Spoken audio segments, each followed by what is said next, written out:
When Gilligan's Island first hit American TV screens in September of 1964, no one could have predicted that a goofy shipwreck sitcom would lodge itself permanently into pop culture memory. What started as a black and white curiosity quickly bloomed into a full-color Saturday staple, packed with slapstick, stereotypes, and just the right amount of scandal. And at the center of one of its juiciest controversies, a belly button?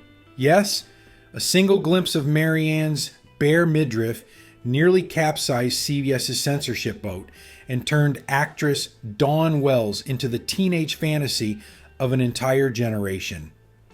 Before we dive into the forbidden navel that rocked the airwaves, let's meet the castaways. We had Bob Denver as the lovable doofus Gilligan, Alan Hale Jr. as the blustering skipper, Tina Louise playing sultry movie star Ginger, Jim Backus and Natalie Schafer as the rich and ridiculous Howells, Russell Johnson as the ever-practical professor, and of course, Dawn Wells as Mary Ann, the sweet Kansas farm girl with a smile that could light up a coconut-powered radio. Now here's where things get spicy. In the 1960s, television censors were famously strict, especially when it came to female skin. Showrunner Sherwood Schwartz had already butted heads with CBS over the wardrobe for Tina Louise's Ginger. But the real trouble came from someone far less flamboyant, Mary Ann. While Ginger's glitzy gowns played up her Hollywood glamour, Mary Ann's charm lay in her simplicity. Denim, short shorts, and gingham crop tops. That's where the belly button drama began. At the time, showing a woman's navel on television was a hard no. Lucille Ball had to hide hers on I Love Lucy, and even Barbara Eden in I Dream of Jeannie wasn't allowed to flash her midsection. Yet, in several episodes of Gilligan's Island, Dawn Wells' toned stomach made a brief appearance, and fans noticed.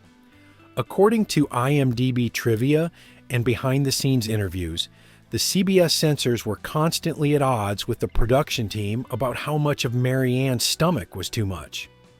Slash Film and Cracked both confirmed that Wells managed to sneak those moments through by bending slightly, lifting her arms, or simply by the editors letting a shot slip past. The result? Teenage boys across America were glued to their sets.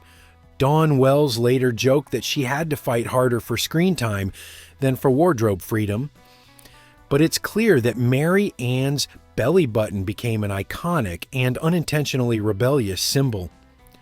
A subtle, unspoken act of defiance wrapped in innocence. It made Mary Ann relatable, yet tantalizingly just out of reach. That duality is what made the classic debate of Ginger versus Mary Ann such a hot topic in dorm rooms and barbershops alike. Tina Louise played Ginger like a living poster, always composed, always glamorous. But it was Mary Ann who stole the hearts. She wasn't trying to seduce you. She was the girl next door, who just happened to break the rules with her wardrobe. Before we continue, a quick shout out to Perfect Fifth. They've got some incredible old school music inspired graphic tees, like this VU meter design capturing that perfect analog vibe, or this melting vinyl sunset, a minimalist ode to the golden era of vinyl.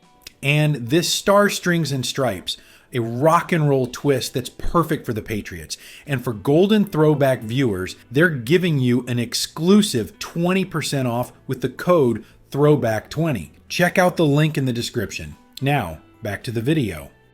It's worth noting that Gilligan's Island was nearly a very different show. The original unaired pilot, titled Marooned, featured a completely different cast, 2 secretaries and a high school teacher, instead of the glamorous ensemble we know today. The theme song didn't even mention Mary Ann or the professor. That pilot didn't see the light of day until 1992, long after the show had earned cult status. Even the casting of Gilligan almost took a hard left turn. Jerry Van Dyke turned down the lead role, thinking ensemble sitcoms were beneath him. He chose to star in My Mother the Car instead, a decision he later called the biggest mistake of his career.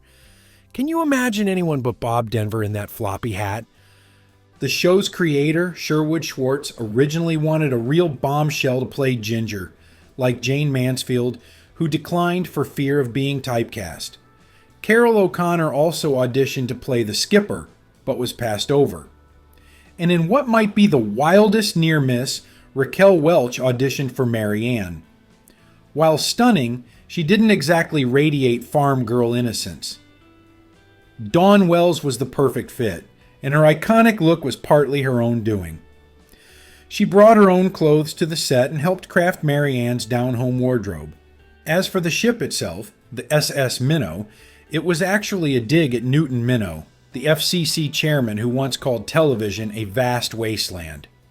Schwartz didn't appreciate that jab, so he named the doomed vessel after him as a cheeky form of revenge.